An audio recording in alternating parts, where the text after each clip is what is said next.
দীর্ঘদিন পর আবারও পর্দায় ফিরছেন অভিনেত্রী সৌমিত্রিষা কুণ্ডু। বেশ কিছুদিন পর্দা থেকে দূরেই ছিলেন শারীরিক কারণে। তার মনোরেগুলার চাইছিলেন আবারও কামব্যাক করুন মিঠাই রানী, অর্থাৎ তাদের প্রিয় সৌমিত্রিষা।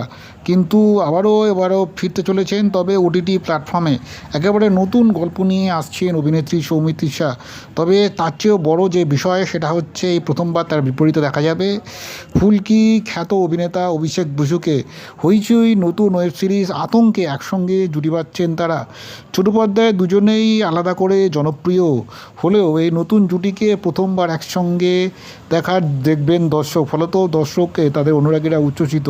ইতিমধ্যেই এই ওয়েব সিরিজ ঘিরে দর্শকদের মতো কৌতূহল তৈরি হয়েছে। বিশেষ করে সৌমিত্রিষা অভিষেককে নতুন যে রসায়ন হবে এখন থেকেই চলছে তা নিয়ে চর্চা।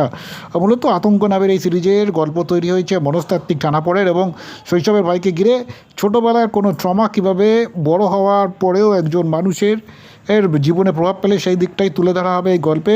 সিরিজের কেন্দ্রীয় চরিত্রে পূর্ণার ভূমিকায় দেখা যাবে সৌমিত্রিষাকে চরিত্র, অন্যদিকে অরিন্দমের ভূমিকায় থাকবেন অভিষেক বসু। গল্পে তার ভূমিকা অত্যন্ত গুরুত্বপূর্ণ। রহস্য এবং মানসিক চাপ মিলিয়ে তৈরি হবে এই থ্রিলার সাসপেন্স সিরিজ। দুজনের সম্পর্ক কীভাবে এগোয় সেটাই বলবে এই গল্প। মূলত শৈশবের আতঙ্ককে কেন্দ্র করে তৈরি এই গল্পে টানটান উত্তেজনা থাকবে বলেই মনে করছেন অনেকে। ফলে সিরিজটি নিয়ে এখন থেকেই বাড়ছে তুমুল আগ্রহ।